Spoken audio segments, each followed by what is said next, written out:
हाँ दोस्तों, तो welcome to our channel Jharkhand competitor.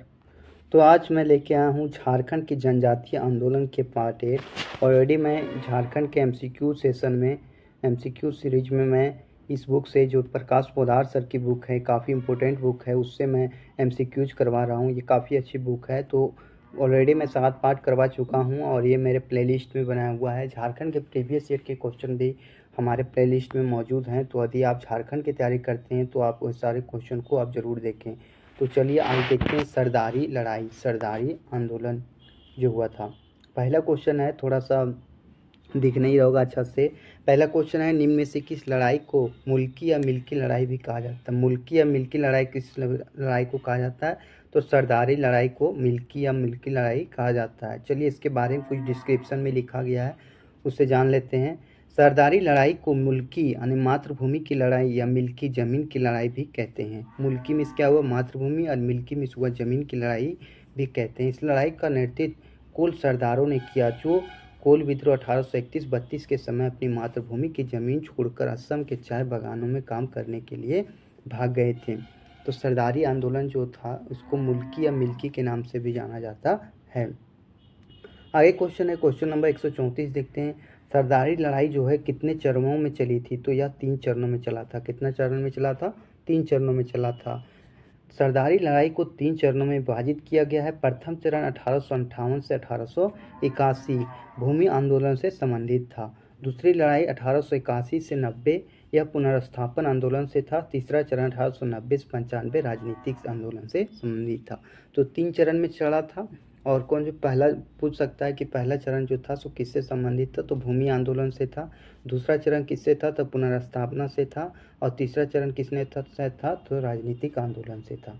तो ये थे काफ़ी इम्पोर्टेंट क्वेश्चन। आगे देखते सरदारी आंदोलन का प्रथम चरण 1858 से 1881 को जो भूमि से संबंधित था का आरंभ कहाँ से हुआ था? तो इसका आरंभ जो हुआ था छोटा नागपुर से हुआ था। कहाँ से हुआ था? छोटा नागपुर से। भूमि आंदोलन का प्रारंभ छोटा नागपुर खास से हुआ। सोनपुर, दसिया, दैसा, खकुखरा आंदोलन के प्रमुख केंद्र थे। तो पूछ सकता है कि प्रथम चरण जो था कहाँ से स्टार्ट हुआ था? छोटा नागपुर से। और किसके लिए था? तो यह भूमि आंदोलन से संबंधित था। आगे देखते हैं सरदारी आंदोलन। सरदारी आंदोलन के प्रथम चरण की लड़ाई को देखते हुए कंपनी सरकार ने निम्न में से कौन सा कदम उठाई? तो भूमिहरी कास्तों के सर्वेक्षण का निर्णय लिया। भूमिहरी कास्तों के सर्वेक्षण का जिम्मा लाल लोकनाथ का सौंपा गया। 1867 को छोटा नागपुर टेन्योर एक्ट पारित किया गया, जिसके अनुसार पिछले 20 वर्षों में जिन्हें रैयतों से भूमिहरी जमीन छीनी गई थी उन्हें जमीन वापस लौटा दिया जाना था। इनमें से सभी है, तो ये सब हो जाएगा। आगे देखते हैं इसका डिस्क्रिप्शन क्या कह रहा है। यह दो शब्द इस्तेमाल हुआ है। पहला भूमिहरी उराव की जमीन थी, और रैयत जो थी, रैयत के अंतर्गत वैसे व्यक्ति जो शामिल किया जाता था जिन्हें खेती करने के लिए भूमि आधारण का अधिकार प्राप्त हो। तो भूमिहरी किसको कहते थे? उराव की जमीन को भूमिहरी कहते थे। और रैयत किसे कहते थे? तो वैसे व्यक्ति को शामिल किया जाता था जो भूमि धारण का अधिकार प्राप्त करते हो। आगे देखते हैं सरदारी लड़ाई के द्वितीय चरण में किसके नेतृत्व में 1881 में सरदारों के दल ने छोटा नागपुर खास राज्य की पुरानी राजधानी दौसा में स्थापित कर छोटा नागपुर को स्वतंत्र घोषित किया।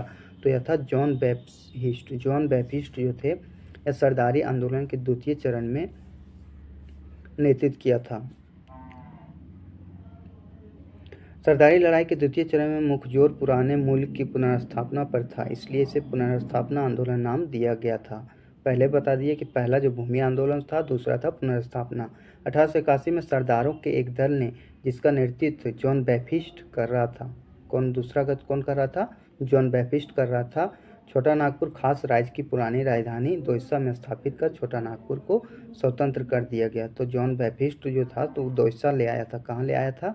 छोटा नागपुर, तो पुरानी राजधानी दौसा में स्थापित कर छोटा नागपुर को स्वतंत्र कर दिया। अगला देखते हैं क्वेश्चन क्या कह रहा है। आगे सरदारी लड़ाई से आदिवासियों पर क्या प्रभाव पड़ा? सरदारी आंदोलन से क्या प्रभाव पड़ा? तो सरदारी लड़ाई में आदिवासियों में चेतना जागी और वे अधिकारों की लड़ाई लड़ना सीख गए। दूसरा था वास्तव में पृथक झारखंड राज्य की परिकल्पना का बीज सरदारी लड़ाई नहीं बोया था। तो ए और बी दोनों सही है। तो ये क्वेश्चन पूछ सकता है, पूछता भी है। बीच सरदारी जो इसका जो सरदारी आंदोलन था, ये झारखंड को पृथक करने का पहला लड़ाई था। आगे देखते हैं इसका डिस्क्रिप्शन क्या कह रहा है। सरदारी लड़ाई के नेतृत्व तृतीय चरण जो है आंदोलन का स्वरूप राजनीतिक हो गया। इस आंदोलन से आदिवासियों में चेतना जगी और वे अधिकारों की लड़ाई लड़ना सीख गए। वास्तव में इसने पृथक झारखंड राज्य की परिकल्पना का बीज बोया था। तो सरदारी आंदोलन कितने चरण में चला था? 3 चरणों में चला था। पहला 1859 से 1800 कितना था, देख लीजिएगा, ध्यान नहीं आ रहा है। तो ये सरदारी आंदोलन से इतने रिलेटेड क्वेश्चन थे। आगे देखते हैं खरवार आंदोलन। खरवार आंदोलन से संबंधित खरवार आंदोलन जो है, खरवार आंदोलन के संबंध में कौन सा कथन सत्य है? तो इस आंदोलन का नेतृत्व जो है खरवार जनजाति के भागीरथी मांझी ने किया था। खरवार आंदोलन 1874 में हुआ था। कब हुआ था? 1874 में, और इसका नेतृत्व किया था भागीरथी मांझी। यही सही है। अब चलिए देखते हैं खरवार आंदोलन से रिलेटेड जो स्पेशल फैक्ट दिया गया है वो क्या चीज़ है। झारखंड के सुधारवादी आंदोलन में खरवार आंदोलन का प्रमुख स्थान है। यह आंदोलन प्रारंभ में केशवरवाद एवं सामाजिक सुधार की शिक्षा देता था, लेकिन बाद में राजस्व बंदोबस्ती की गतिविधियों के विरुद्ध एक अभियान का रूप धारण किया। इस आंदोलन का नेतृत्व खरवार जनजाति के भागीरथी मांझी ने किया। इसी कारण इसे भागीरथी मांझी का आंदोलन भी कहा जाता है। भागीरथी मांझी का आंदोलन कौन सा आंदोलन को कहा जाता है? तो खरवार आंदोलन को कहा जाता है। चलिए आगे देखते हैं खरवार आंदोलन के संबंध में निम्न में से कौन सा कथन सत्य नहीं है। तो पहला है, राजस्व बंदोबस्ती की गतिविधियों को सुधार की प्राप्ति के लिए भागीरथी मांझी ने जो मार्ग अपनाया वह धर्म आधारित व अहिंसक था। सही था, ये बात भी सही बता रहा है। आगे भागीरथी मांझी ने इसकी शुरुआत 1874 में की थी। ये भी सही है।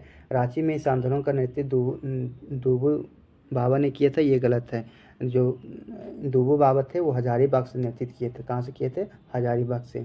तो इसमें से कौन सा आंसर गलत है? तो सी आंसर गलत है। चलिए आगे देखते हैं इसमें जो डिस्क्रिप्शन में लिखा गया है।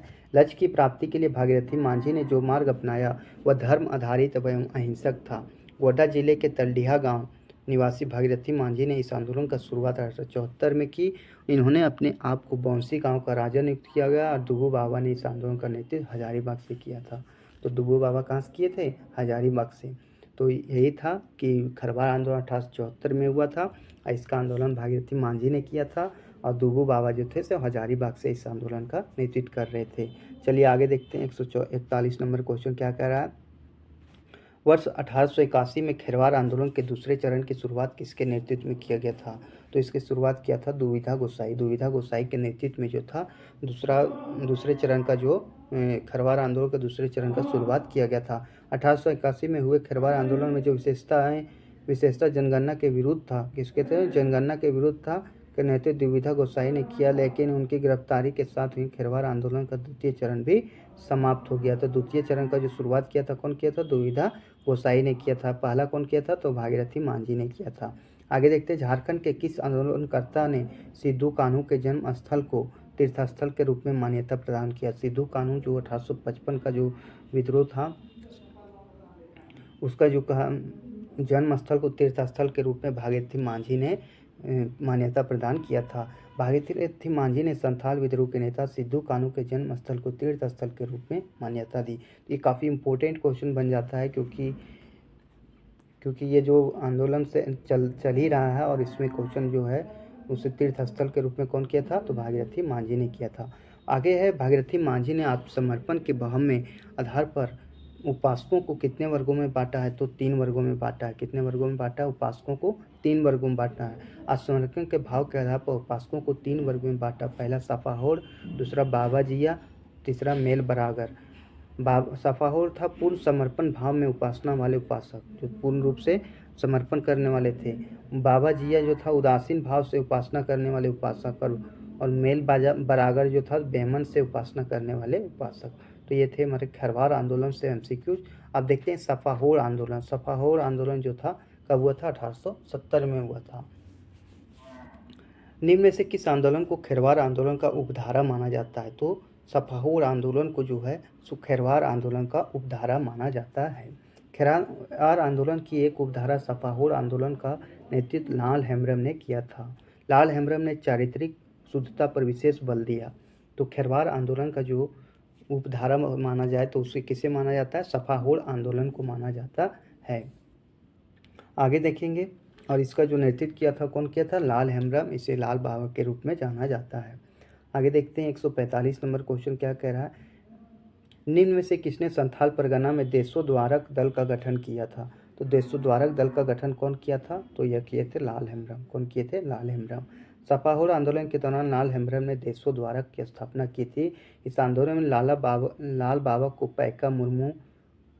पैका मुर्गू, पगान मुंडा मरांडी, रमिकलाल सोरेन तथा भत्थू सोरेन का सहयोग प्राप्त था।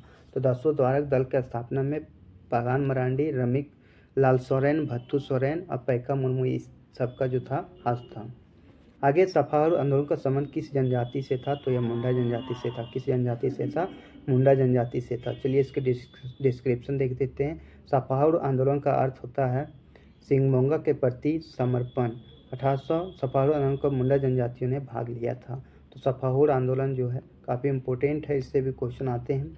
आप देखते हैं मुंडा उलगुलान। मुंडा उलगुलान से आने वाले क्वेश्चन जो आपके एग्जाम में पूछे जाएंगे। मुंडा उलगुलान या तो बिरसा आंदोलन 1899 से 1900 में हुआ था। कब हुआ था? बिरसा आंदोलन 1899 से 1900 में हुआ था।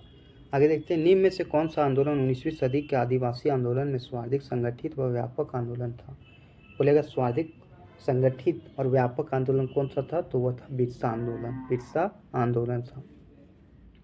आगे देखते हैं बिरसा आंदोलन 19वीं सदी के आदिवासी आंदोलनों में सर्वाधिक संगठित व व्यापक आंदोलन था, जो वर्तमान झारखंड राज्य के रांची जिले के दक्षिण भाग में 1899 से 1900 ईस्वी में हुआ। इसे मुंडा उलगुलान विद्रोह भी कहा जाता है। चलिए आगे देखते हैं 148 नंबर। बिरसा आंदोलन के निम्न कारणों में से कौन सा कारण सही नहीं है? तो बिरसा आंदोलन का जो क्या कारण सही नहीं है? इनमें से सभी सही है। क्या है? सभी सही है।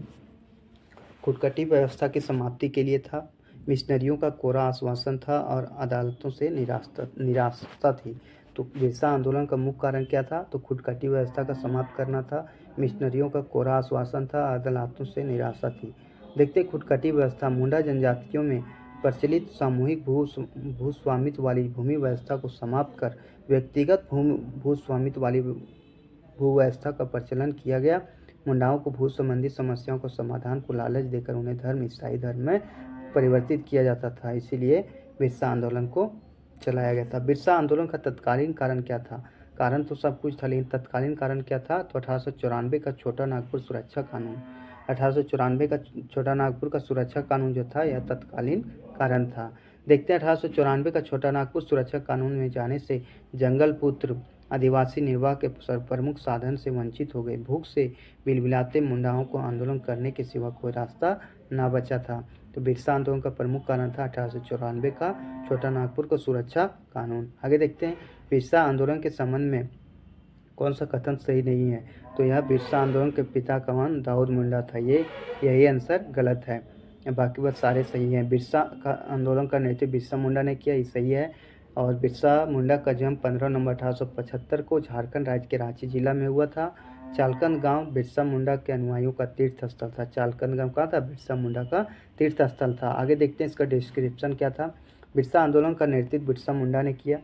बिरसा मुंडा का जन्म 15 नवंबर 1875 को झारखंड राज्य के रांची जिले के खुट्टी अनुमंडल के तमार थाना का उलिहाती गांव में हुआ था। तो ये काफ़ी इम्पोर्टेंट हो जाता है, उसके गांव को भी याद रखना, क्योंकि ये जो और इसका जो डाटा देता है, झारखंड में डाटा बेस क्वेश्चन ज़्यादा पूछे जाते हैं। तो इसका जन्म कब हुआ था? 15 नवंबर 1875 को। इनके पिता का नाम सुगना मुंडा था एवं बटाईदार थे। एक बटाईदार थे। बाद में उनके माता पिता चालकन गांव में जाकर बस गए। आगे चलकर यही गांव बिरसा मुंडा के अनुयायियों का तीर्थस्थल बना। कौन सा था तीर्थस्थल? चालकंद गांव। बिरसा मुंडा निम्न में से कौन से धर्म के अनुयायी थे? तो बिरसा मुंडा जो थे इस वैष्णव धर्म बाद में अपनाए थे। ईसाई, सिंगमोंगा, ये सारे धर्म के क्या चीज थे? अनुयायी थे। बिरसा मुंडा ने सर्वप्रथम ईसाई धर्म के प्रचार प्रकाश कुछ अच्छी शिक्षा ग्रहण की, तब बाद में वैष्णव संप्रदाय पर प्रभाव पड़ा और अगस्त उन्होंने सिंगमोंगा धर्म का प्रतिपादन किया था। चलिए अगला देखते हैं बिरसा मुंडा के संबंध में निम्न में से कौन सा कथन सत्य नहीं है? तो कौन सा कथन सत्य नहीं है? वे अपने आप को धर्मेश का दूत घोषित किए थे। क्या चीज़? अपने आप को धर्मेश का दूत घोषित किए थे, यही जो है सो गलत है। बिरसा मुंडा अपने पहले आंदोलन में मुंडा जनजाति को संगठित नहीं कर सकते थे, वे एकस्वरवाद में विश्वास करते थे, तो यही सही है। चलिए आगे देखते हैं क्वेश्चन इसका डिस्क्रिप्शन भी कुछ पढ़ लिया। चलिए आगे देखते हैं। तो ये थे हमारे टॉप मोस्ट, कम से कम नहीं तो 20 से 25 क्वेश्चन होंगे, और ये सारे क्वेश्चन जो हैं आपके लिए काफ़ी इंपॉर्टेंट थे। तो यदि हमसे आप कुछ सीख पाए हैं तो हमारे चैनल को सब्सक्राइब ज़रूर कीजिएगा, लाइक कर दीजिएगा, और एक अच्छा सा कमेंट ज़रूर लिखिएगा कि हमारा जो कंटेंट है आपको कैसा लग रहा है। मैं बता दूं कि ये जो इस चैनल पर है तो वो झारखंड के प्रीवियस ईयर के क्वेश्चन और झारखंड एमसीक्यूज और क्विक रिवीजन सीरीज में अभी ये 3 सीरीज को लेकर आया हूँ। तो आपको सबसे अच्छा कौन सा सीरीज लगता है इसके बारे में भी आप ज़रूर बताएं। धन्यवाद।